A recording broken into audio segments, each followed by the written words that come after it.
Bonjour à tous. Aujourd'hui, nous sommes le vendredi 22 août 2025 et nos amis O. Wilkerson et Larry Johnson sont de retour avec nous. Bienvenue. Salut à tous. Qu'est-ce qui s'est passé? Qu'est-il arrivé à lundi? Mon Dieu, cette semaine file à toute allure. Oui. Ces semaines, pour moi, passent vraiment vite.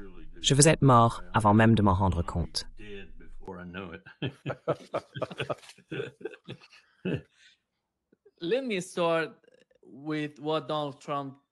Laissez-moi commencer par ce que Donald Trump a tweeté il y a 2 jours.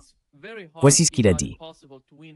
Il est très difficile, voire impossible, de gagner une guerre sans attaquer le pays de l'envahisseur. C'est comme une grande équipe sportive qui a une défense fantastique, mais à qui on n'autorise pas de jouer en attaque. Il n'y a aucune chance de gagner. C'est pareil avec l'Ukraine et la Russie. Joe Biden, corrompu et totalement incompétent, n'a pas permis à l'Ukraine de riposter, seulement de se défendre. Se défendre. Comment cela s'est-il terminé? Que cherche-t-il à dire, Carl? Je commence avec toi. Que cherche-t-il à dire? Il y a quelque chose de dangereux dans la façon dont il présente cette situation.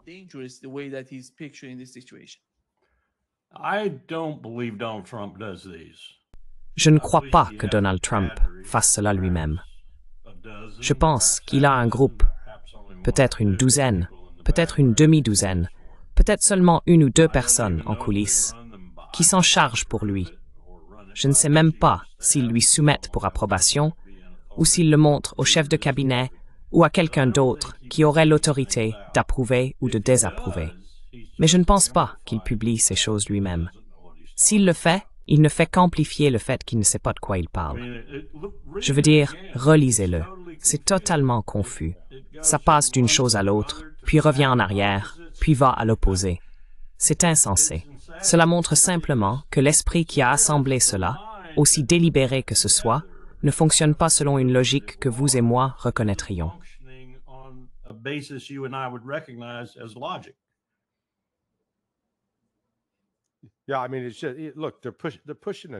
Oui, je veux dire, écoutez, ils défendent un récit qui est complètement déconnecté des faits. En 2023, les États-Unis, notre armée, a joué un rôle direct et actif dans la planification de la contre-offensive de l'Ukraine.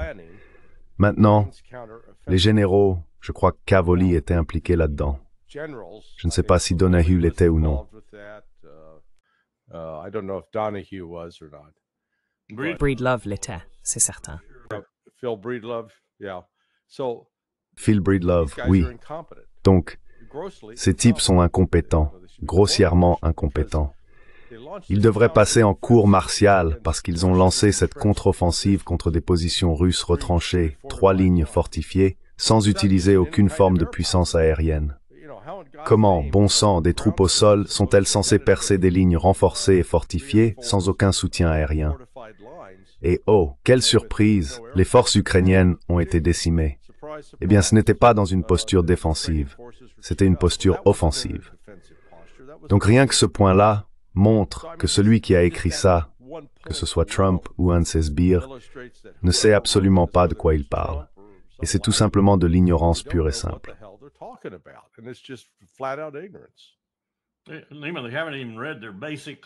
Nima, ils n'ont même pas lu leur Clausewitz de base.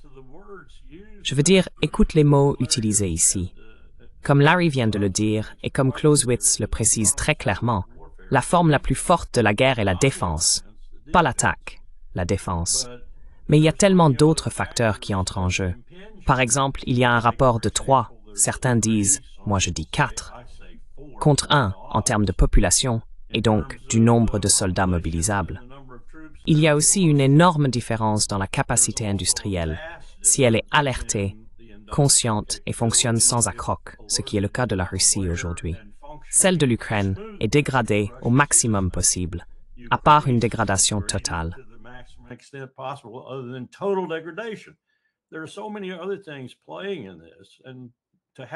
Il y a tellement d'autres facteurs en jeu ici. Et voir quelqu'un pontifier ainsi, depuis ce nouveau média, peu importe sur quoi il publie, Twitter ou autre, c'est absurde. Surtout venant d'un dirigeant censé être le chef du monde libre. C'est grotesque.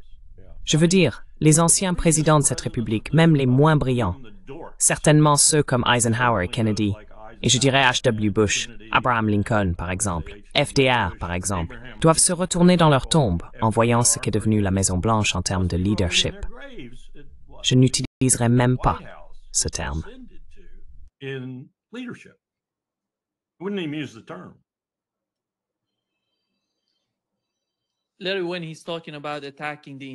Larry, quand il parle d'attaquer le pays des envahisseurs, je ne peux pas imaginer que les Ukrainiens soient capables de le faire sans la participation totale de l'OTAN et des forces aériennes de l'OTAN.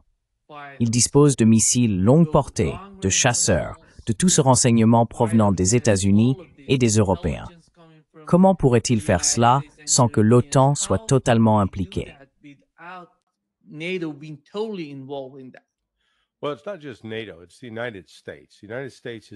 Eh bien, il ne s'agit pas seulement de l'OTAN. C'est les États-Unis. Les États-Unis sont l'acteur clé dans cette affaire. Les Britanniques, par exemple, disposent du missile Storm Shadow. Cependant, ils ont besoin des données de ciblage issues du renseignement que seuls les États-Unis peuvent fournir, car la Grande-Bretagne ne dispose pas de la flotte de satellites que nous avons. Donc toute attaque menée à l'intérieur de la Russie se fait, par définition, avec la connaissance et la participation complète des États-Unis. Trump joue donc un jeu dangereux à cet égard. Il n'écoute pas ce que disent les Russes. Je veux dire, même si les Russes sont contents d'avoir enfin quelqu'un à qui parler, parce que vous savez, je crois que je vous ai dit que lorsque j'étais à Moscou en 2023, il y avait Pepe Escobar, moi et Sergei Ryabkov, le vice-ministre des Affaires étrangères, en train de discuter.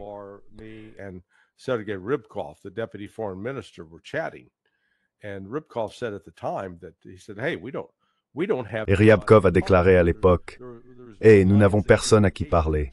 Il n'y a aucune ligne de communication entre Moscou et Washington. Maintenant, il y en a. » Les Russes reconnaissent donc au moins cela.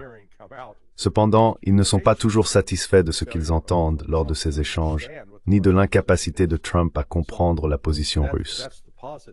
Voilà pour l'aspect positif. Mais Trump continue réellement de permettre à l'OTAN de s'opposer à la Russie. Et cela ne dissuadera pas Moscou de poursuivre ses opérations offensives jusqu'à franchement vaincre les forces ukrainiennes.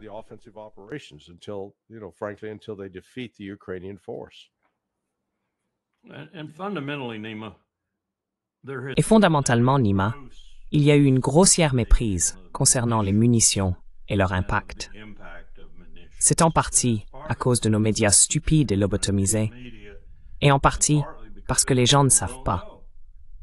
J'oserais même dire que certains des dirigeants ici, je ne suis même pas sûr de ne pas inclure Poutine là-dedans, à moins qu'il n'ait 2 ou 3 de ses conseillers juste à côté de lui pour le corriger et lui dire « D'accord, tu fais une erreur, mais tu l'as fait pour des raisons politiques. Je comprends. » Ces missiles n'ont aucun sens.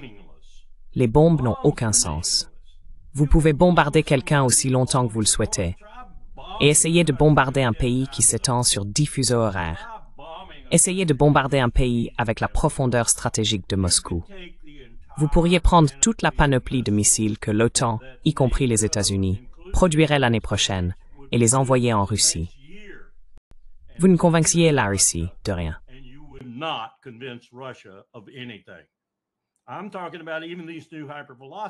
Je parle même de ces nouveaux missiles hypervéloces.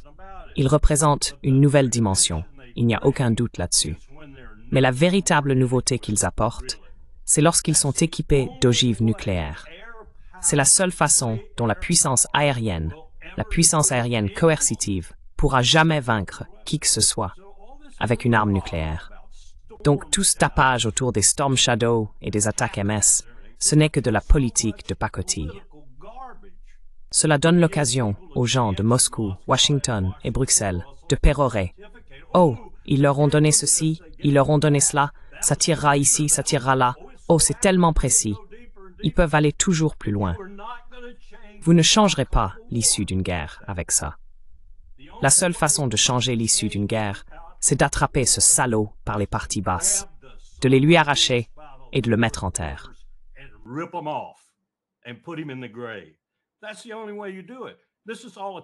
C'est la seule façon de faire. Tout cela n'est qu'une tempête dans un verre d'eau, sauf si vous passez au nucléaire. Et là, la puissance aérienne a effectivement un avantage écrasant.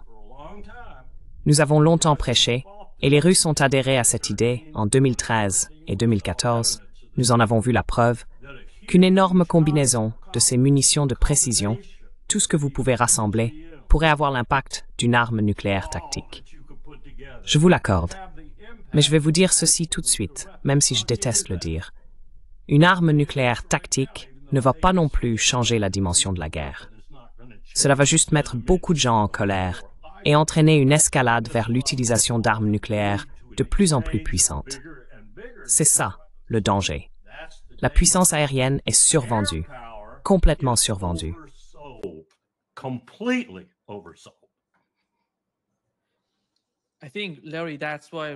Je pense, Larry, que c'est pour cela que l'armée russe, jusqu'à présent, n'est pas allée aussi loin en bombardant Kiev ou la partie occidentale de l'Ukraine. C'était la stratégie. Ils voulaient conserver le terrain dans l'est de l'Ukraine et simplement écraser l'armée ukrainienne dans cette région.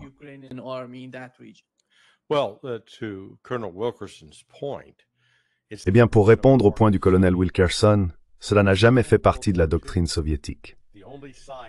Pendant la Seconde Guerre mondiale, le seul camp qui bombardait les centres civils, enfin, il y en avait deux.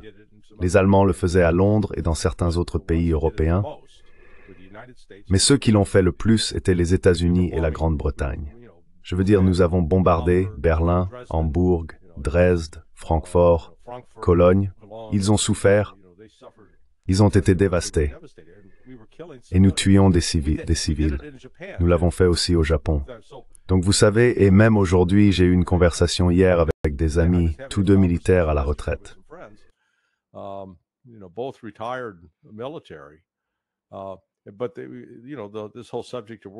Mais vous savez, tout ce sujet de la Seconde Guerre mondiale est revenu sur le tapis. Et en fait, ils n'avaient pas de problème avec ça. Et je le leur faisais remarquer. J'ai dit, les gars, vous savez, les Soviétiques n'ont jamais fait ça. Ils sont restés au sol. Et les Russes perpétuent cela, parce qu'en réalité, les Russes ont toujours été très très prudents pour ne pas tuer de civils. Alors que les États-Unis et la Grande-Bretagne, comme les Israéliens, n'hésitent pas à tuer des civils. Nous considérons cela comme une sorte de moyen d'arriver à la victoire. Et c'est carrément maléfique. Mais vous savez, tant que nous n'admettrons pas que cela fait partie de notre tradition militaire en Occident, que nous sommes complètement négligents lorsqu'il s'agit de menacer la vie des civils.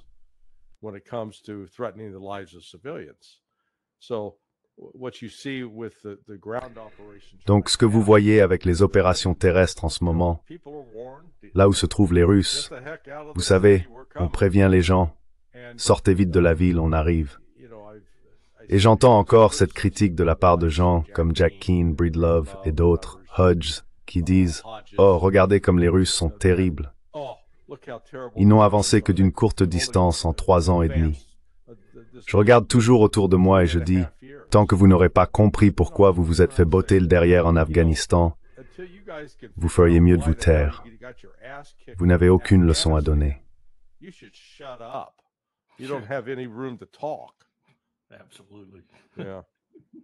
Absolument. Et pour compléter un peu, nous parlons d'une situation où, après Nuremberg, et surtout après certains volets des conventions de Genève, Dresde était un crime de guerre, Cologne était un crime de guerre, Londres était un crime de guerre. Et beaucoup soutiendraient qu'Hitler n'avait pas l'intention de faire ce genre de choses avant que les Britanniques, avec l'approbation totale de Churchill, ne commencent à bombarder les villes la nuit, pratiquant véritablement la terreur, ce qui serait aujourd'hui considéré comme des crimes de guerre. Et Hitler a répondu en bombardant Londres, ce que Churchill voulait, afin d'entraîner l'Amérique dans la guerre. Ainsi, Edward R. Murrow montait sur ce bâtiment et disait « Je suis ici ce soir à Londres, et vous pouvez voir les bombes tomber tout autour de Londres. » Et tout à coup, les États-Unis étaient en guerre. Oui, excellente propagande.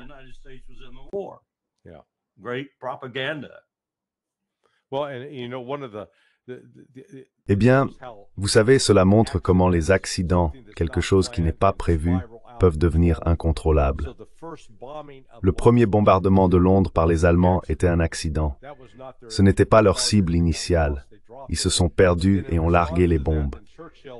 Mais ensuite, en réponse à cela, Churchill a ordonné une frappe sur Berlin. Et une fois que Berlin a été touché, les Allemands ont réagi. C'est donc un cas classique où quelque chose de totalement involontaire, complètement accidentel, déclenche un événement qui devient une grande conflagration. Et c'est l'un des dangers auxquels nous sommes confrontés aujourd'hui, avec ce qui se passe concernant l'implication de l'OTAN en mer Noire, dans les pays baltes et en Ukraine même. Que quelqu'un fasse quelque chose de stupide et d'accidentel, ce qui entraînera la réponse des Russes qui pourrait alors devenir incontrôlable.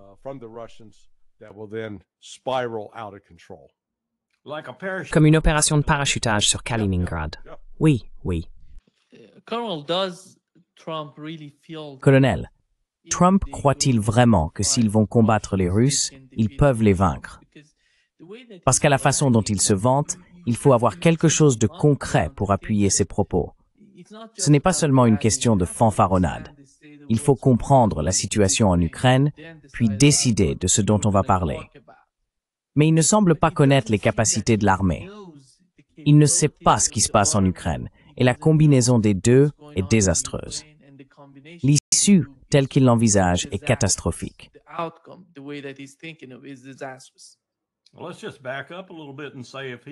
Eh bien, revenons un peu en arrière, et disons que, s'il envoie ses marines au Venezuela, je vais vous faire une prédiction tout de suite, et lui donner 75% de chances de se réaliser.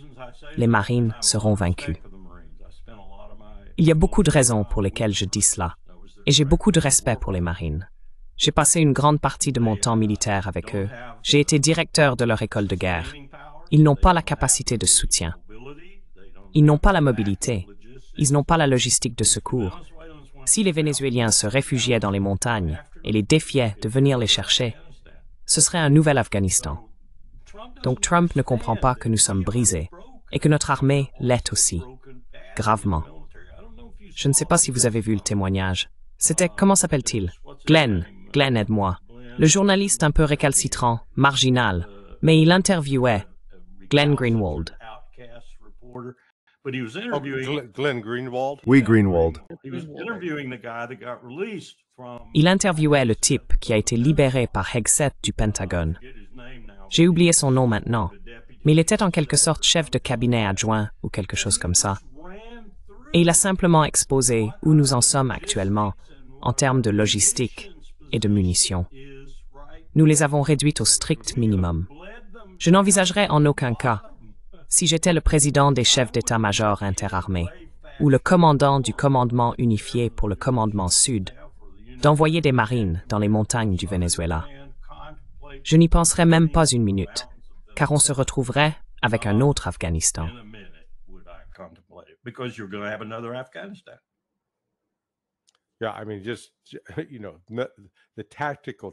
Oui, je veux dire simplement, vous savez, le défi tactique que représente le Venezuela. Donc vous savez, depuis la côte pour arriver à Caracas, comme depuis l'aéroport international qui se trouve près de la côte, il faut environ 1 heure de route en montant à travers les montagnes. Donc on grimpe, puis on arrive à Caracas, qui est en quelque sorte situé dans une cuvette entourée de montagnes. Je veux dire, ce n'est pas... Vous savez, cette route unique est un terrain d'embuscade tout du long, d'accord? Je veux dire, c'est... Vous savez, on finirait par tuer des civils. Je veux dire, c'est... Au début, je pensais que c'était une blague. Et puis, vous savez, j'avais raté le rapport selon lequel, en mai, ils avaient démis le chef du Conseil national du renseignement parce qu'ils avaient produit une évaluation qui disait en gros que même s'il pouvait y avoir des contacts ou des relations entre le Tren de Agua et le gouvernement Maduro ne dirigeait pas le Tren de Agua. Maduro government was not directing the Tren de Agua. Ils ont donc évincé le chef du Conseil national du renseignement parce qu'il ne voulait pas dire ce que l'administration Trump voulait entendre. Eh bien, c'est une ingérence flagrante dans le processus du renseignement. Maintenant, il est vrai que la communauté du renseignement s'est complètement exposée à cela par son comportement politique contre Donald Trump, en manipulant les renseignements et en faisant d'autres choses. Mais vous savez, notre système est actuellement brisé. Il n'y a plus de foi ni de confiance en lui. Et si Trump est assez stupide pour essayer de lancer une opération militaire contre le Venezuela, vous savez, ce sera la fin de sa présidence, parce que c'est un piège dont il ne pourra pas se défaire.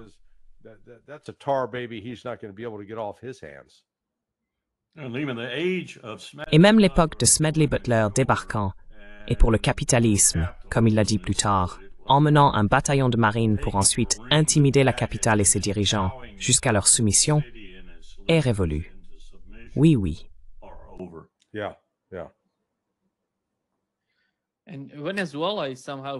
Et le Venezuela ressent d'une certaine manière la pression. Il se prépare à toute forme d'attaque, et il parle de la milice nationale bolivarienne. Il les prépare à toute attaque éventuelle de la part des États-Unis. Je ne sais pas à quel point c'est sérieux, mais ce serait incroyable.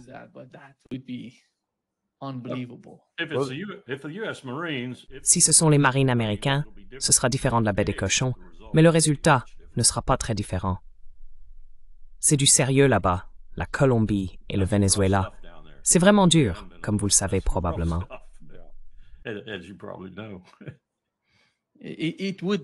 Cela créerait une sorte de chaos, Larry d'ailleurs, en Amérique du Sud. Je ne sais pas comment les gens ici au Brésil ressentent ce qui se passe là-bas. Et tu sais, il ne s'agit pas seulement du Venezuela. Toute la situation en Amérique du Sud, je pense, changerait si quelque chose arrivait.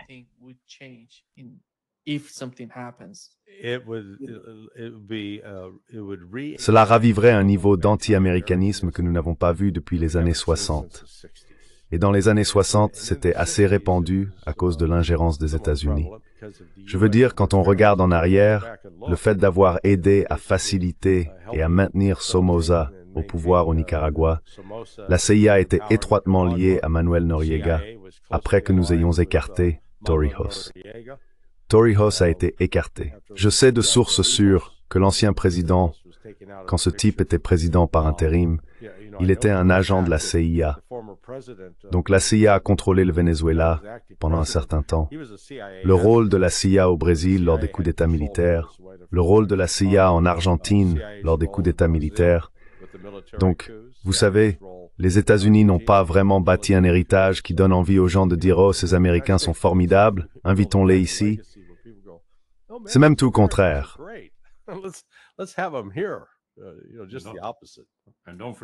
Et n'oubliez pas Allende et Kissinger au Chili. Oui, Milton Friedman qui descend là-bas et dit « Je peux traiter avec ce général, c'est un bon gars ».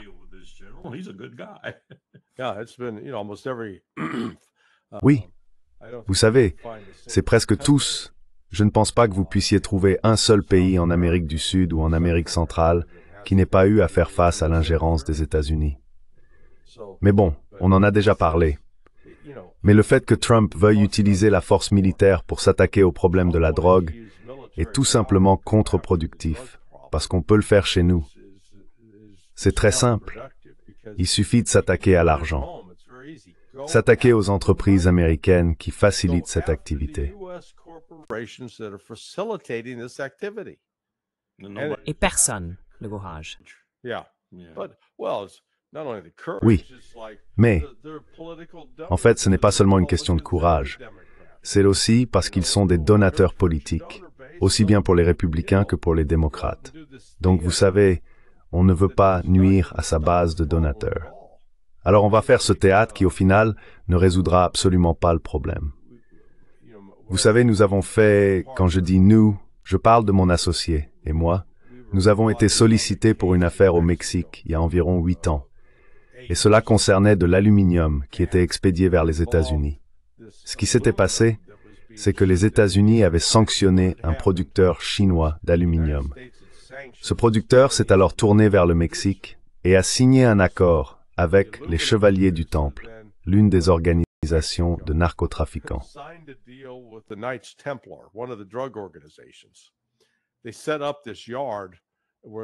Ils ont installé cette cour où tous les lingots arrivant de Chine étaient ensuite retamponnés comme fabriqués au Mexique, puis expédiés vers les fabricants américains.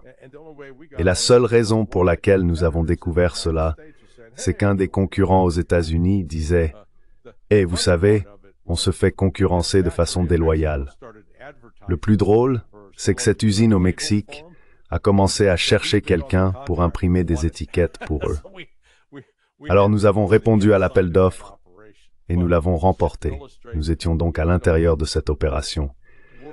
Mais c'est juste pour illustrer, vous savez, ce lien entre le monde de la drogue et le monde commercial, c'est vraiment très proche. Et la seule façon de démanteler cela, c'est de s'attaquer à l'argent. Il faut s'en prendre aux entreprises, que ce soit John Deere, Nike, Coca-Cola ou Philip Morris. Toutes, absolument toutes, prennent de l'argent de la drogue.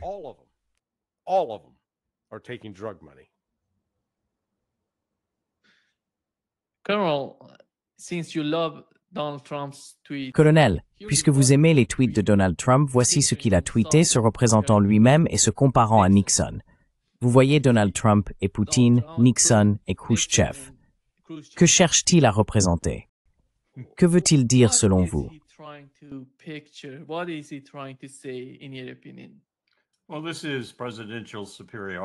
Eh bien, c'est une supériorité présidentielle ou un caractère présidentiel, appelez ça comme vous voulez, par association. Lui-même ne l'a pas, alors il essaye de le créer par association. Il y a beaucoup d'autres photos de ce genre qui circulent en ce moment. J'en ai vu une hier, je crois, avec Eisenhower. Il essaye de s'associer à eux. J'attends celle avec Lincoln ou George Washington. Il essaye de s'associer à une véritable prestance présidentielle, au courage, à la capacité stress, et ainsi de suite. Bien sûr, il y a cette Tawaz Bennett photo. Hello, and here's your purse de mall.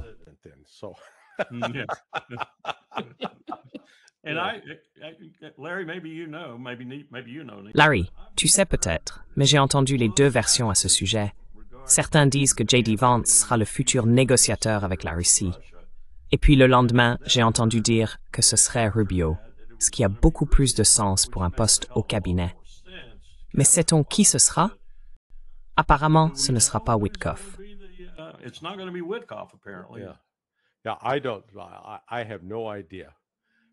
Je n'en ai aucune idée. Ce que je ne cesse de répéter, c'est que Trump ne comprend pas la position russe. Il commence peut-être à s'en approcher, mais encore une fois, il continue de présenter cela comme un conflit entre Vladimir Poutine et Zelensky. Ce n'est pas la cause du problème. Ou bien il affirme qu'il s'agit simplement d'une conquête territoriale de la part de la Russie. Non, ce n'est pas ça non plus. Trump ne semble pas se rendre compte que, pendant son premier mandat, l'OTAN a mené plus d'exercices militaires en Ukraine que sous n'importe quelle administration précédente. En fait, Trump faisait partie du problème et il ne s'en rend même pas compte.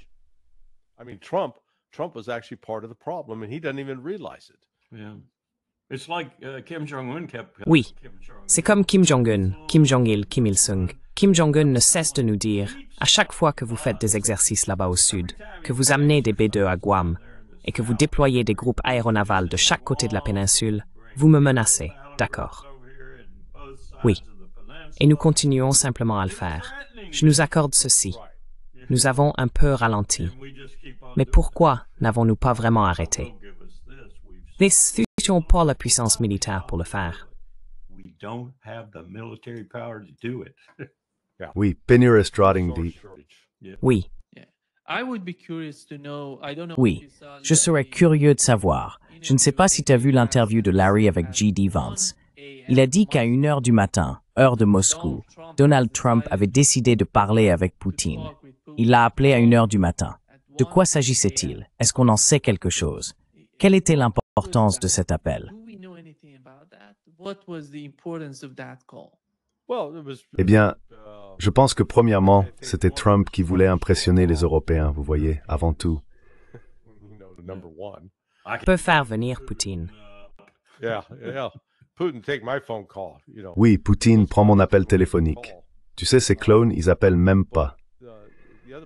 Mais l'autre point, c'était de s'assurer que Poutine comprenait ce qui avait été convenu entre, je les appelle les proxénètes européens. Ce sont les proxénètes de Zelensky. Tu sais, Zelensky, c'est comme la seule prostituée que cette bande de proxénètes met sur le trottoir pour leur rapporter de l'argent. Mais, tu sais, je pense qu'il avait promis à Poutine de le tenir informé, donc il faisait ça. Mais tu sais, en fait, tu montes juste. Poutine est le président le plus travailleur du monde, je pense. Il se lève à 1h, et puis tu sais, il est encore debout la nuit, puis il se lève tôt, et il enchaîne réunion sur réunion sur réunion. Voilà.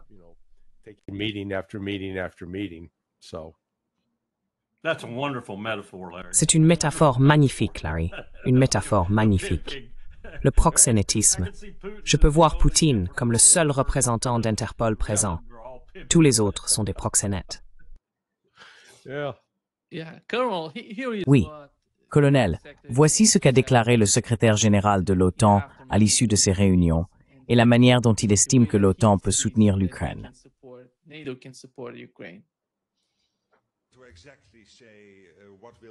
Il est difficile de dire exactement quel sera le résultat, mais il est clair que les États-Unis seront impliqués.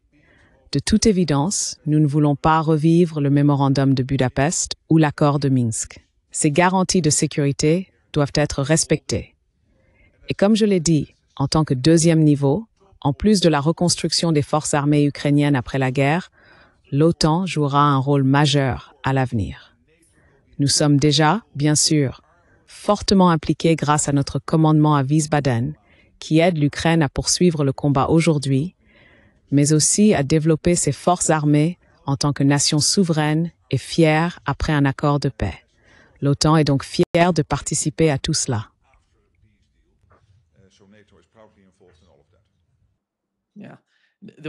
Oui, le volume était très bas. Mais de quoi il parlait? Colonel, je ne sais pas si vous avez entendu ce qu'il disait. Oui, j'ai entendu. Votre avis, il parlait de la façon dont l'OTAN peut en faire plus. Allez-y. Eh bien, il s'exprime en totale opposition à ce que Poutine et Lavrov ont clairement dit qu'ils n'accepteraient pas. Et comme Jens Stoltenberg avant lui, il est acheté et payé par l'Empire, et il se trouve simplement qu'il vient des Pays-Bas, je crois, au lieu de l'un des pays scandinaves. Et il n'était pas là, du moins je ne me souviens pas de lui, pour nous soutenir aussi vigoureusement lors de la Seconde Guerre d'Irak, ce qui a valu à Jens d'entrer dans notre giron. Oh, voilà un politicien qui nous soutient vraiment. Récompensons-le. Et ensuite, il devient secrétaire général de l'OTAN. Ils sont tous faits du même moule. Ils n'écoutent pas. Ils ne réfléchissent pas. Ils se contentent de prononcer des discours. Et ils pensent que les États-Unis, c'est ça la clé. Ils pensent que les États-Unis seront derrière eux. Parce que s'ils ne le pensaient pas, ils seraient en train de grelotter dans le noir.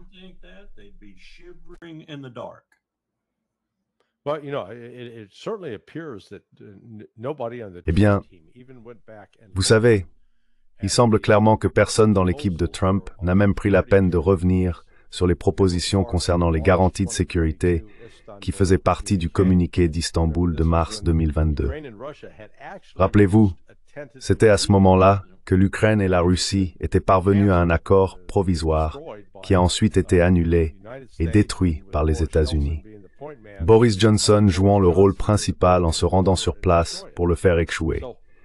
À l'époque, cet accord stipulait, premièrement, que la première partie de la garantie de sécurité était la neutralité permanente de l'Ukraine et son exclusion de l'OTAN. La seconde portait sur des garanties de sécurité avec droit de veto.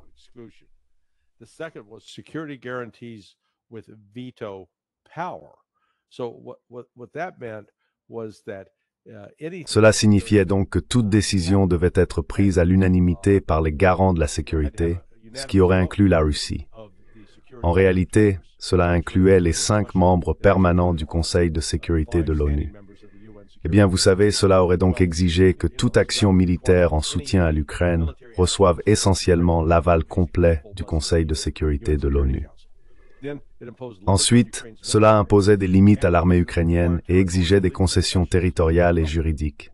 Or, ce n'est pas du tout ce dont l'OTAN parle. L'OTAN parle d'envoyer des troupes de l'OTAN en Ukraine. Et la Russie a été claire, si vous les envoyez ici, nous les tuerons. C'est très simple. Voici, colonel, ce qu'a déclaré Lavrov sur NBC.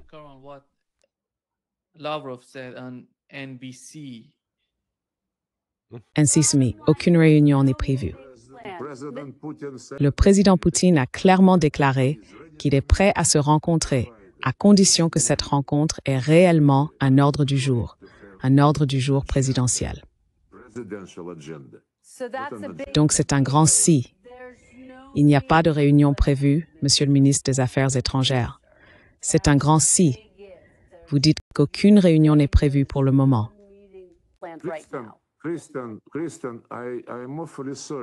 Kristen, je suis vraiment désolé que tu n'écoutes pas. Il n'y a aucune réunion prévue, et je ne conteste pas cela. Mais tu ne peux pas, je pense, comprendre ce que je dis. Poutine est prêt à rencontrer Zelensky lorsque l'ordre du jour sera prêt pour un sommet. Et cet ordre du jour n'est pas du tout prêt. Le président Trump a suggéré, après Anchorage, plusieurs points que nous partageons. Et sur certains d'entre eux, nous avons accepté de faire preuve d'une certaine flexibilité. Lorsque le président Trump a abordé ces questions lors de la réunion à Washington, en présence de Zelensky et de ses parrains européens, il a clairement indiqué, c'était très clair pour tout le monde, qu'il y a plusieurs principes que Washington estime devoir être acceptés, notamment l'absence d'adhésion à l'OTAN ainsi que la discussion des questions territoriales. Et Zelensky a tout refusé. Il a même dit non, comme je l'ai dit, à l'annulation de la législation interdisant la langue russe. Comment pouvons-nous rencontrer une personne qui fait semblant? Il semble qu'aucune réunion ne soit prévue. Regarde le contraste ici, Nima. Voici une représentante des médias qui n'a même pas le temps de finir une phrase et de mettre un point. Et voici un diplomate raffiné, peut-être l'un des plus raffinés au monde, qui essaye, et le fait avec courtoisie, de lui faire écouter ce qu'il dit. C'est en partie le problème que nous avons. Les gens n'écoutent pas. Ils n'écoutent surtout pas un homme qui leur expose la logique de la position de Poutine. Ils n'écoutent tout simplement pas.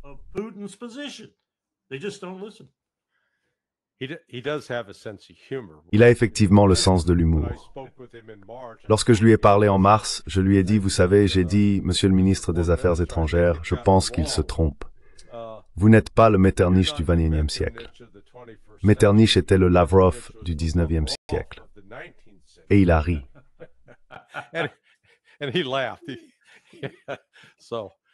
C'est comme l'histoire que je crois t'avoir racontée. Tenet arrive. George Tenet, qui était DCE, il était à la CIA à ce moment-là. Il vient voir Powell, il lui montre cette transcription, et il lui dit « Tu parles sur un téléphone portable sans cryptage ». Et Powell demande « Où as-tu eu ça ?» Il répond de la NSA, bien sûr. Eh bien, c'est avec qui cette conversation? Eh bien, c'est avec Sergei Lavrov. Tu parles sans cryptage sur ton portable. Et Powell le regarde et dit « Tu n'as absolument aucun droit d'écouter mes appels, de les enregistrer et de les mettre dans des transcriptions. Je suis un membre du cabinet du gouvernement des États-Unis. Tu n'as pas à faire ça, mais tu le fais. Je comprends. Et je vais continuer à le faire, George. »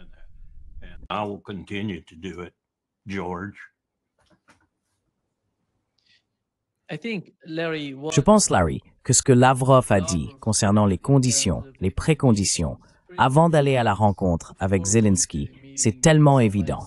Tout le monde le sait. Elles n'ont pas changé.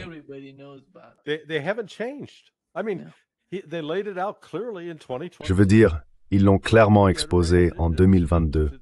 Poutine l'a réitéré dans un discours au ministère des Affaires étrangères le 14 juin 2024. Donc je veux dire, vous savez, les Russes sont cohérents. Ils ne cessent de le répéter encore et encore. Et vous savez, l'une des principales revendications est au moins de permettre que le russe soit parlé et utilisé comme langue, au moins dans l'est de l'Ukraine, car c'est la langue principale, ce n'est pas l'ukrainien. Et même Zelensky lui-même a grandi en parlant russe. J'ai décrit sa capacité à parler ukrainien. C'est un peu comme le comédien Bill Dana. C'était avant votre époque, Nima. mais Larry Wilkerson sait de quoi je parle. Bill Dana jouait ce personnage, José Jiménez, et il disait « My name, José Jiménez ». C'est comme ça que Zelensky parle ukrainien, d'accord? That's how Zelensky speaks Ukrainian, okay? On ne pourrait pas inventer ça. Vraiment, on ne pourrait pas. Vous savez, même John le Carré n'aurait pas inventé une histoire pareille.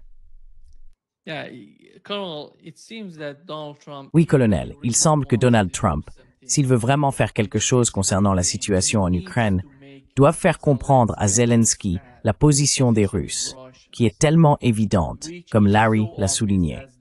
Pensez-vous que Donald Trump ait l'endurance, ou je dirais la volonté, d'aller dans cette direction?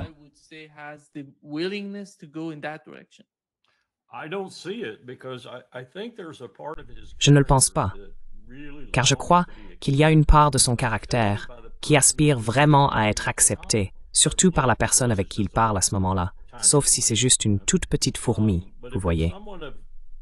Mais si c'est quelqu'un d'une certaine stature, ou même quelqu'un de très important, et qu'il lui parle, il veut être apprécié. Et donc il trouve des moyens d'y parvenir, ou d'essayer d'y parvenir. Et cela n'a rien à voir avec une bonne diplomatie. Larry, est-ce qu'il peut tenir tête à Zelensky? Il l'a fait. À un moment donné, nous l'avons vu, et je n'ai aucune idée de la façon dont cela s'est poursuivi ou s'est déroulé en privé.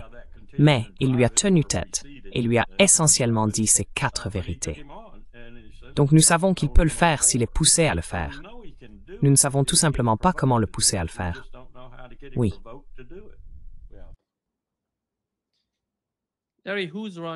Larry, qui dirige la situation à Washington, est-ce les néoconservateurs avec les alliés européens, ou bien Donald Trump essaie-t-il de bouleverser les choses à Washington?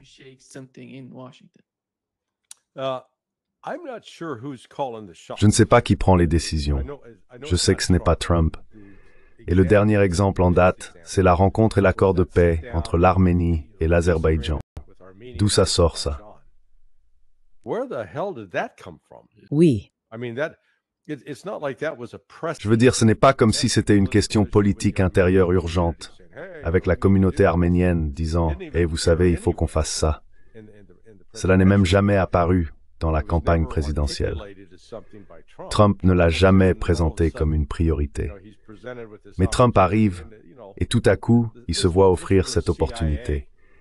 Et vous savez, c'était une opération de la CIA, parce que ce que fait la CIA, c'est qu'elle a ce plan d'utiliser le Caucase comme un levier pour essayer de déstabiliser la Russie.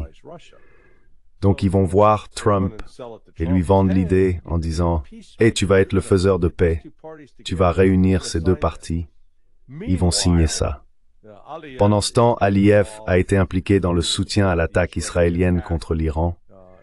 Aliyev a aussi participé au soutien de l'attaque contre la Russie sur les bases aériennes stratégiques.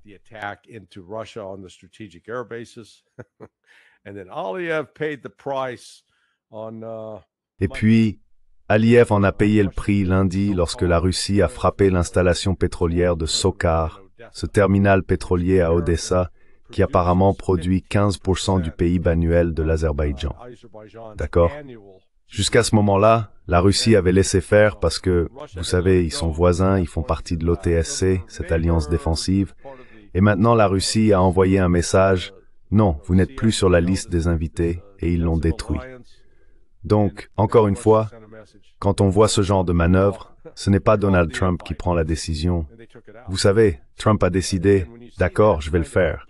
Mais ce n'est pas lui qui a rédigé les documents, qui a fait la planification ou qui a participé aux activités. Cela relève de cette bureaucratie de l'État profond. Et vous savez, ils ont un agenda complètement différent de celui de Trump.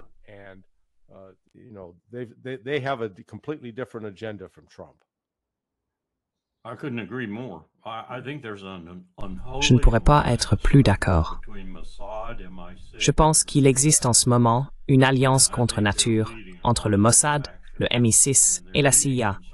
Et je crois qu'ils sont à l'origine de beaucoup de ces actions, parfois sans même que leurs dirigeants respectifs sachent qu'ils les mènent. À part peut-être lors d'une réunion où quelqu'un aurait dit « Je veux pouvoir nier toute implication, alors allez-y et faites-le ». Mais c'est vraiment inquiétant, car il ne semble pas y avoir de véritable objectif stratégique derrière tout cela, si ce n'est l'objectif tactique immédiat que ce triumvirat poursuit. Le faire simplement parce qu'ils en ont la capacité.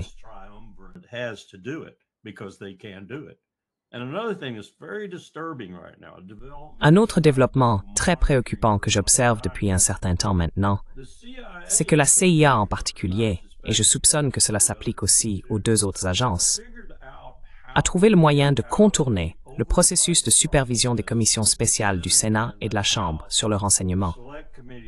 Ils y parviennent essentiellement en planifiant tout, puis en confiant l'exécution au département de la Défense. En général, l'exécution est assurée par les SEAL, les Rangers, Delta ou une autre force d'opération très clandestine. Et ils n'ont pas à rendre de compte aux commissions des services armés du Sénat ou de la Chambre, car ces commissions ne veulent tout simplement pas savoir ce qu'ils font.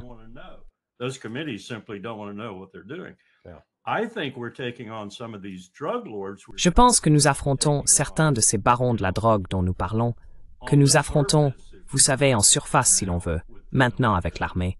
Nous les affrontons déjà. Nous les affrontons avec nos éléments de ce type, qui sont planifiés avec l'aide de la CIA, puis ils exécutent.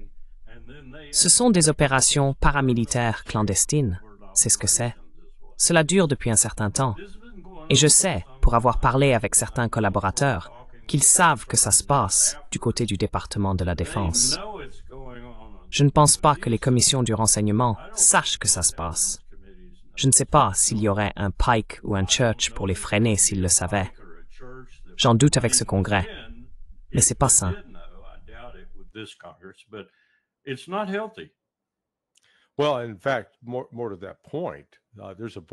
Eh bien, en fait, pour aller dans ce sens, il y a un livre qui vient de sortir, je crois, qui s'appelle « Le cartel de Fort Bragg », et il raconte qu'il y a eu une série de meurtres impliquant certains membres de la Delta Force à Fort Bragg, avec des indices laissant penser qu'ils étaient liés au trafic de drogue.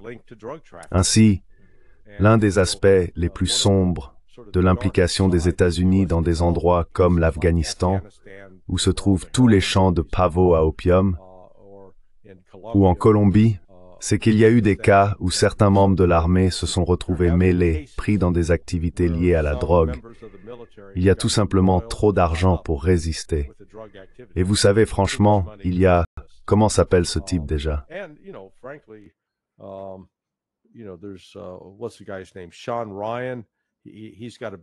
Sean Ryan, il a un grand podcast. C'est un ancien Navy SEAL. Il raconte comment y aller en Colombie, mec, il consommait de la drogue à tout va, de la cocaïne et tout ça. Je veux dire, tu vois, il s'est complètement plongé dans ce mode de vie et il avait affaire à des trafiquants de drogue. Donc c'est pas comme si tout ça était inventé. Maintenant, je ne connais pas l'ampleur exacte. Il y a eu quelques questions sur la fiabilité de ce livre. Il se pourrait qu'il ait avancé des affirmations non étayées, mais cela ramène au point plus large. Essayer d'impliquer l'armée américaine, utiliser des tactiques militaires contre ces cartels de la drogue, c'est, tu sais, au-delà du dangereux. Oui, ça va simplement nous entraîner sur une voie que nous ne sommes pas prêts à suivre.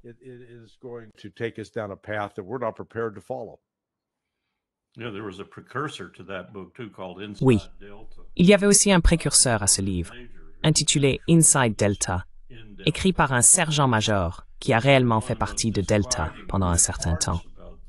Et l'un des aspects les plus troublants concerne le Honduras et le Nicaragua, où il pense que la CIA a en fait tué 2 des membres militaires qui opéraient avec eux, parce qu'ils s'apprêtaient à dénoncer ce que faisait la CIA.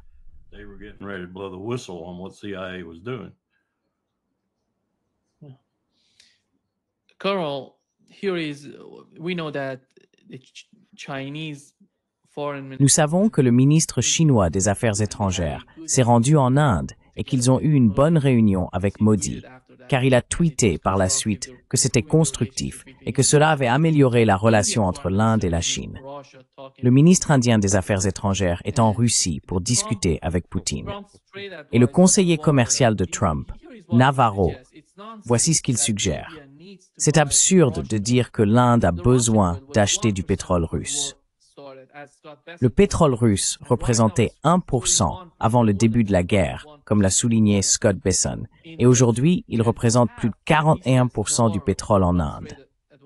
Navarro, le conseiller commercial de Trump, affirme que la voie vers la paix en Ukraine passe par New Delhi, et ils vont imposer de nouveaux droits de douane à l'Inde le 27 août. Dans 5 jours, ils vont leur imposer des droits de douane. Il semble que d'une certaine manière, Donald Trump suive la voie que nous attendions avant la discussion, avant la rencontre entre Donald Trump et Vladimir Poutine. Vont-ils faire pression sur l'Inde, alors que Donald Trump lui-même a reconnu que cela ne fonctionnerait pas?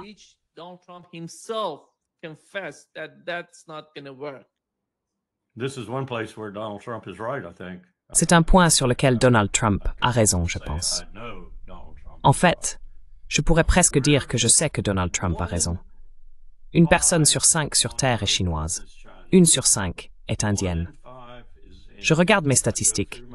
Nous sommes en train d'être isolés. Nous ne sommes pas seulement isolés par le déplacement du pouvoir vers l'Est, nous sommes aussi isolés par ce que nous avons évoqué plus tôt, de façon périphérique. À savoir que les gens de notre propre hémisphère ne nous aiment plus, en particulier en Amérique du Sud et en Amérique centrale. Et nous avons entendu certaines des critiques venant du nouveau dirigeant du Canada. Il y a des gens qui vont maintenant nous tenir tête, et c'est ce que fait Modi.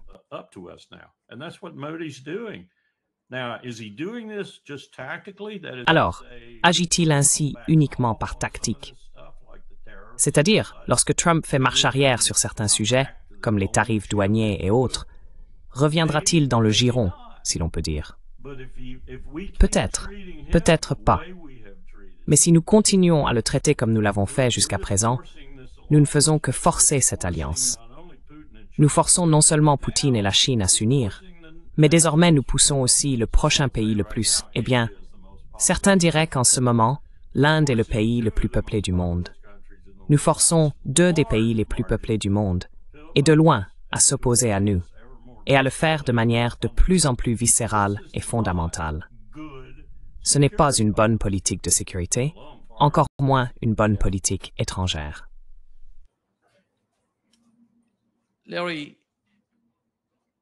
Larry, tu prends en compte ce que le colonel a dit et ce que la Russie ferait si elle allait dans cette direction. On dirait que la Russie fait tout. Avant la réunion, il parlait avec les Indiens, et après la réunion, il parlait encore. Il les a appelés. Et en ce moment, le ministre des Affaires étrangères de l'Inde, ils sont en discussion. Je pense qu'ils coordonnent tout pour savoir comment répondre aux États-Unis.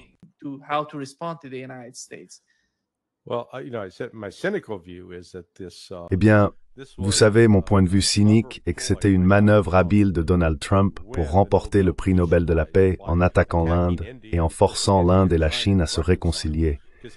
Parce qu'il pourrait alors s'asseoir et dire « c'est moi qui ai fait ça ». Vous voyez? Et en fait, c'est l'une des rares choses dont il pourrait réellement se vanter, je pense. Parce qu'il a, je crois que l'expression diplomatique technique est il a mis en colère l'ensemble du peuple indien. Il a ouvert la voie où en fait l'autre jour, c'était l'ambassadeur de Chine en Inde, juste hier, qui prononçait un discours en disant « Il n'est pas question que les États-Unis puissent intimider l'Inde pour l'empêcher d'acheter du pétrole russe. »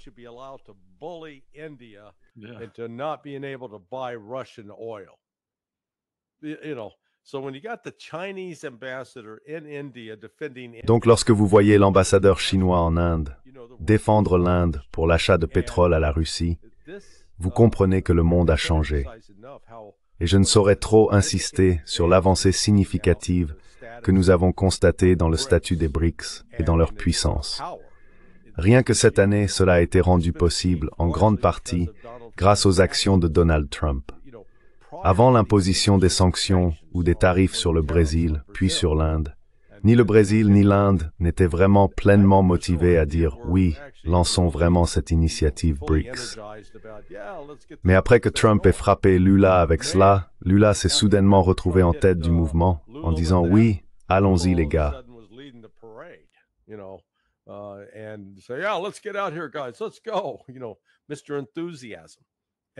Allons-y, monsieur Enthousiasme. Et maintenant, la même chose avec l'Inde. Donc les BRICS, c'est une réalité. Je pense que Poutine a été assez clair.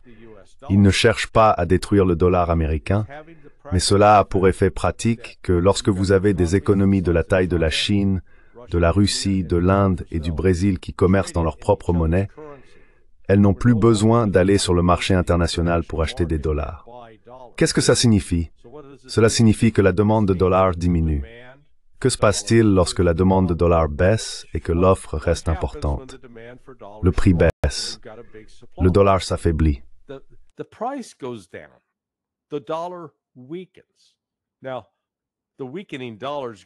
Maintenant, la faiblesse du dollar est une excellente nouvelle pour un producteur américain qui vend par exemple des vins californiens. Eh bien, désormais, les Français, les Allemands et les Brésiliens peuvent acheter tout ce vin californien à moindre coût. Ils ne paieront pas autant. Cependant, cela pose un vrai problème sur le plan international pour le service de la dette, ce qui est précisément la situation des États-Unis avec 125%. Le pays doit plus de dettes qu'il ne génère de revenus, 125% contre 100%. Pour le dire en termes personnels, en ce qui concerne vos dépenses mensuelles, si vous dépensez $125 chaque mois et que vous n'en gagnez que 100, devinez quoi? Vous allez vous retrouver dans le rouge.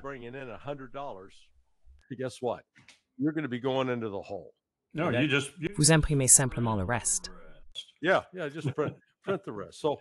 Oui, imprimez simplement le reste. Donc cette relation, ce que nous voyons entre l'Inde et la Chine, est d'une importance énorme parce que par le passé, l'Occident, et je dirais qu'une grande partie des tensions créées entre la Chine et l'Inde, étaient le résultat d'opérations de la CIA destinées à attiser ces tensions. De la même manière que l'attaque terroriste au Cachemire il y a 3 mois a été menée depuis le Pakistan. Je vous garantis qu'il y avait des agents de renseignement, soit des États-Unis et ou de la Grande-Bretagne, impliqués dans cette affaire.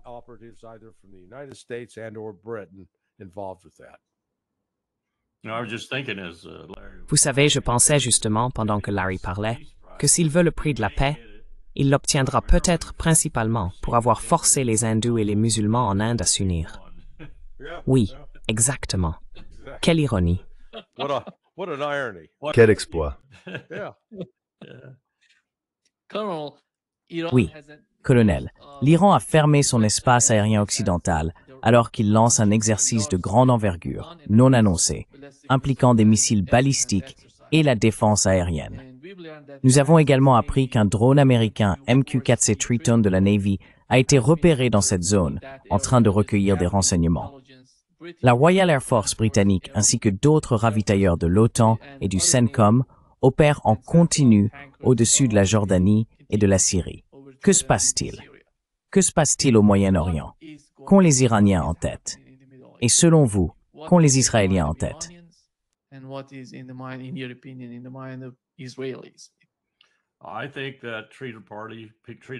Je pense que Trita Parsi, dans son article, avait raison.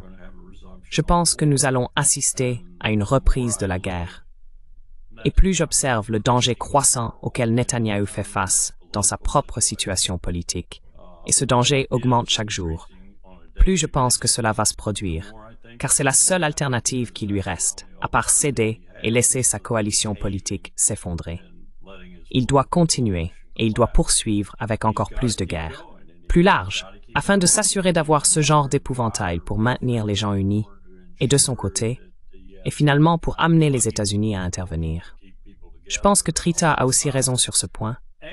C'est là-dessus qu'il va compter, que même à contre-cœur, les États-Unis finiront par intervenir.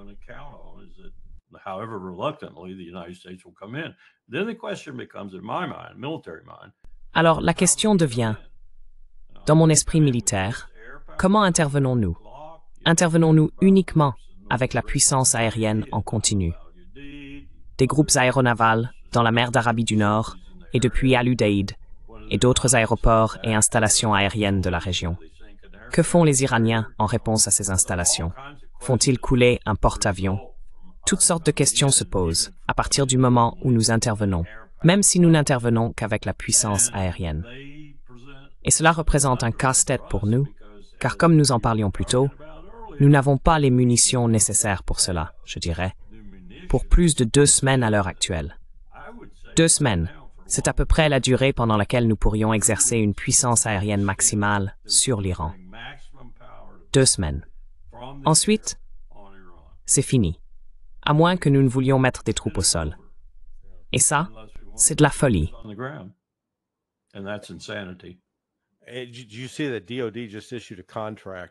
As-tu vu que le département de la Défense vient de passer un contrat de 2,3 milliards de dollars pour produire 150 missiles THAAD?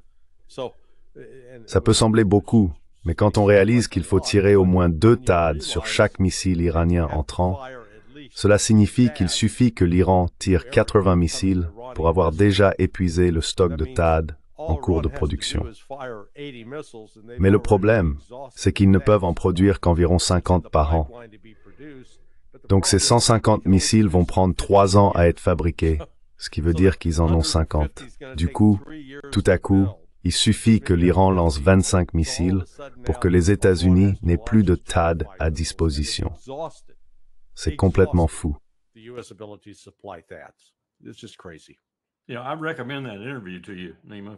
te recommande cette interview, Nima, si tu arrives à la trouver. Si tu n'y parviens pas, dis-le-moi et je te l'enverrai. Parce qu'il explique que nous avons puisé dans les stocks de guerre, les plus grands stocks de réserves de guerre, autant que je m'en souvienne, au monde, que nous avons en Israël à leur disposition et à la nôtre pour cette région. Nous les avons presque entièrement vidés. C'est pour cela que nous ne pouvions plus rien faire pour l'Ukraine, sauf en passant par les Européens. Il dit, nous ne les avons plus.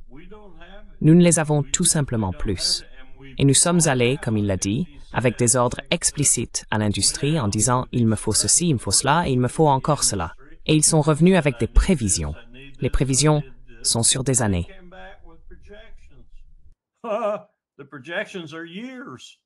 Oui, oui.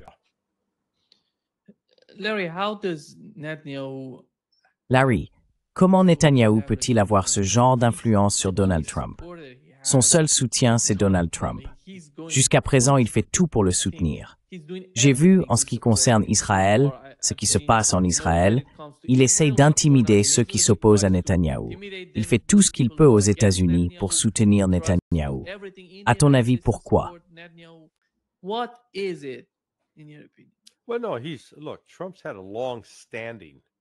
Eh bien non, écoutez, Trump a eu une association de longue date avec les sionistes, qui remonte à ses années dans l'immobilier à New York, notamment à travers sa relation avec Steve Witkoff, par exemple. En plus de cela, sa fille est mariée à un sioniste, Jared Kushner. Et comme vous le savez, elle s'est elle-même convertie au judaïsme. Mais il s'agit là d'une version extrême, vous savez, où tout est enveloppé dans l'idéologie sioniste. Donc, je pense que cela fait partie de la relation. Il a aussi des obligations financières envers certains, puisque la veuve de Sheldon Adelson lui a donné de l'argent.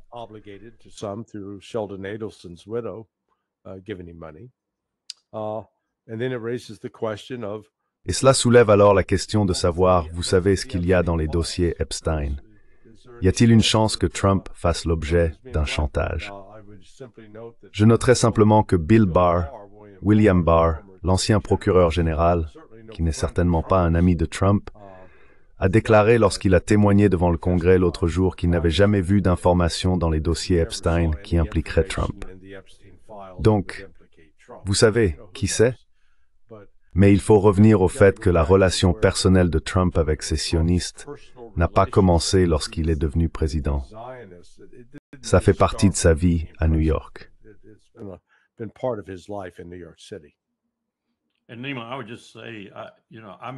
Et Nima, je dirais simplement, tu sais, je ne suis pas en position de prouver cela, et je ne le serai probablement jamais.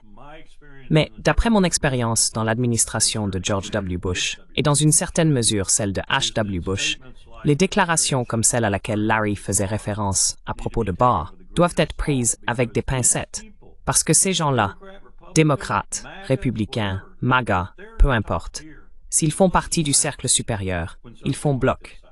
Quand quelque chose comme ça arrive, ils protègent même leurs ennemis, pour ainsi dire. leurs ennemis politiques. Parce qu'ils comprennent que lorsqu'on commence à tirer sur ce fil, et Epstein est l'un de ses filles, si on tire assez loin, tout le monde va être entraîné. Démocrates, républicains, tous ceux qui sont au sommet de la pyramide, pour ainsi dire. Je pense par exemple, Ehud Barak et William Jefferson Clinton sont profondément impliqués dans l'affaire Assault, dans l'affaire Epstein, et je ne parle pas simplement de lui taper dans le dos.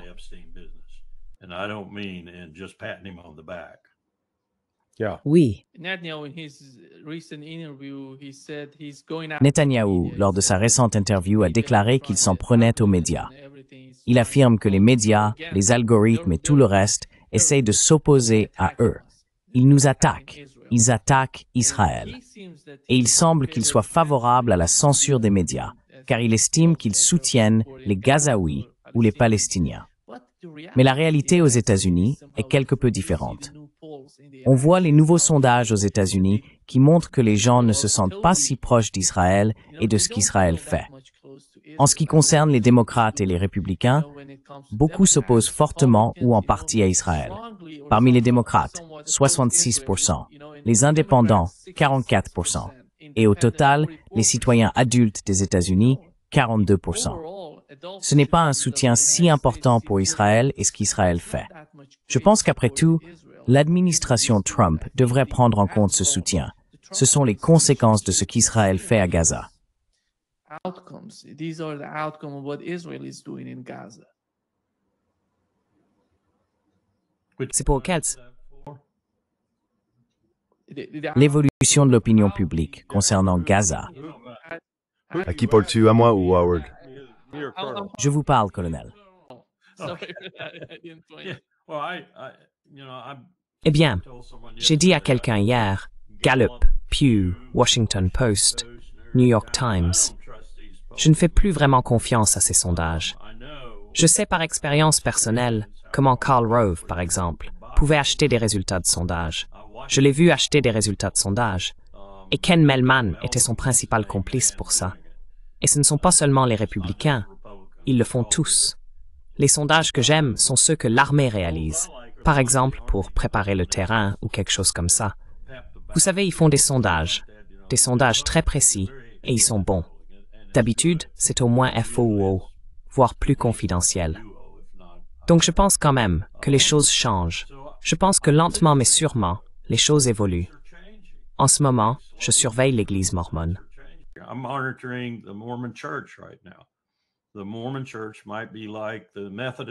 L'Église mormone pourrait suivre l'exemple des méthodistes et des presbytériens. Une branche de chacune s'est complètement désengagée d'Israël. L'Église mormone connaît actuellement un mouvement, principalement parmi les moins de 40 ans, mais ils font fortement pression sur les anciens pour qu'ils se dissocient et désinvestissent d'Israël. Il s'agit de l'un des plus grands portefeuilles de toutes les organisations présentes en Israël. Les Mormons possèdent presque un tiers de l'État de Floride. C'est une église très riche. S'ils devaient agir ainsi, ce serait un véritable coup dur. Larry le sait probablement mieux que moi, mais il me semble me souvenir qu'ils ont joué un rôle très important pour rendre la position de l'Afrique du Sud plus intenable, en retirant leurs investissements.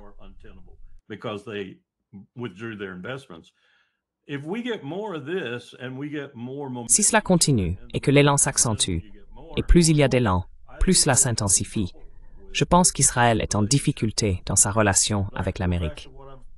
Mais je dois revenir à ce que j'ai toujours soutenu. C'est nous qui les utilisons.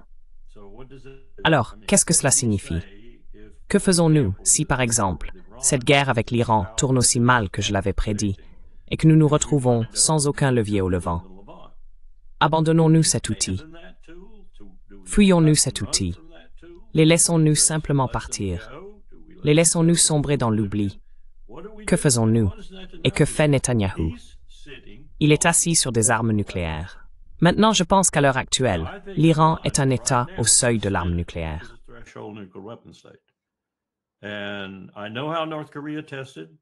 Et je sais comment la Corée du Nord a effectué des essais souterrains très profonds, et nous ne les avons pas détectés.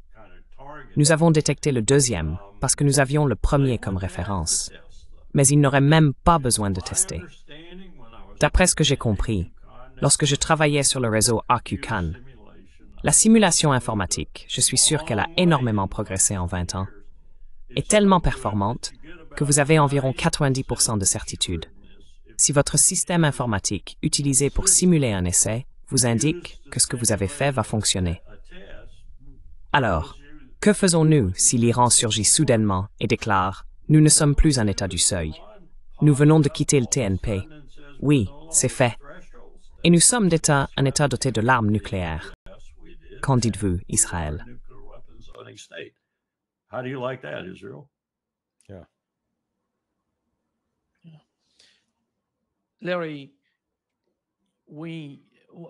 Oui, Larry. En ce qui concerne la situation à Gaza, il me semble, je ne sais pas comment le dire, que ça a vraiment changé la donne de voir le colonel Tony Aguilar parler de ce qui s'est passé à Gaza. Parce qu'en ce moment, il semble que sur MSNBC et NBC, d'autres personnes commencent à s'exprimer. On ne voit pas leur visage, mais ils tiennent le même discours. Ils racontent ce qui s'est passé là-bas, comment les Israéliens tirent sur des Palestiniens, des Gazaouis et même des Américains venus aider. Ils font la même chose. Comment vois-tu ces petits changements, disons, influencer d'une certaine manière l'opinion publique?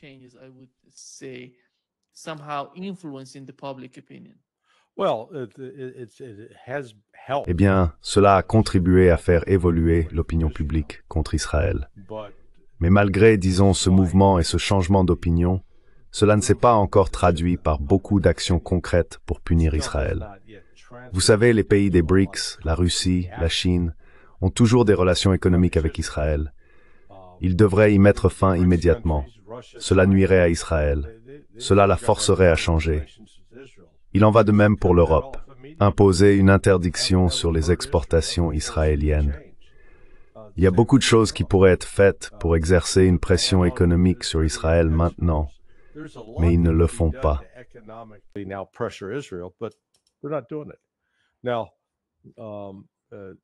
Maintenant, les Israéliens, vous savez, le camp sioniste, vont poursuivre leurs efforts pour essayer de nettoyer la ville de Gaza. Mais dans ce processus, ils vont finir par faire tuer les otages, et il y aura beaucoup plus de soldats israéliens tués dans des embuscades et par des snipers. Donc, vous voyez, cette affaire se dirige vers une conclusion. Cela ne fera qu'empirer les choses. Et tout ce qui se passera en lien avec l'Iran ne fera qu'aggraver la situation.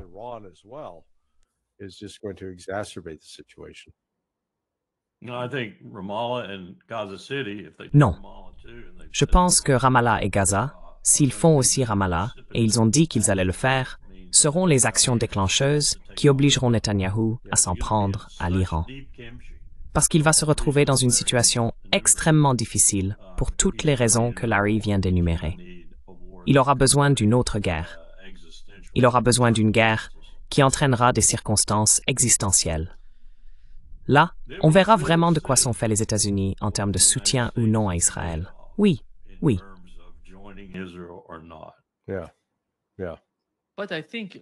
Mais je pense, colonel et Larry, que les États-Unis savent ce qui se passerait parce qu'ils ont connu les 12 jours de guerre entre les deux parties.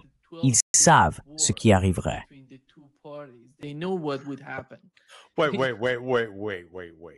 Attends. Tu es en train de sous-entendre qu'il y a un processus d'apprentissage au sein du gouvernement américain? Mec, t'es beaucoup trop optimiste. J'attribue ça à ton optimisme de jeunesse. Le colonel Wilkerson et moi, on a assez d'expérience pour être de vieux cyniques et on sait très bien qu'il n'y a aucun apprentissage. D'accord?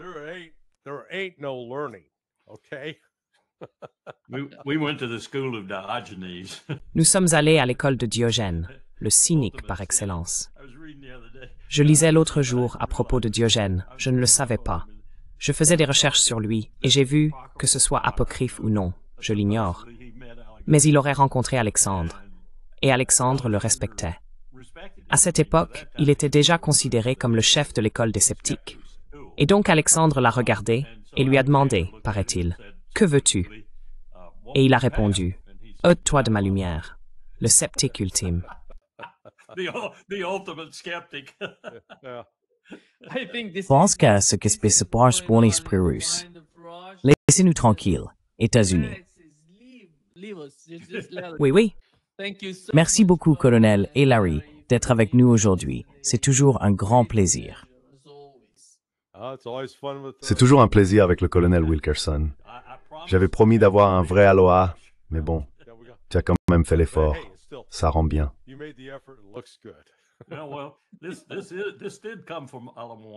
Eh bien, cela vient effectivement du centre commercial Ala Moana. Très bien, c'est le seul qui me reste. Sayonara, sayonara, sayonara. Prends soin de toi. Au revoir. Sayonara. Take care. Bye. Bye.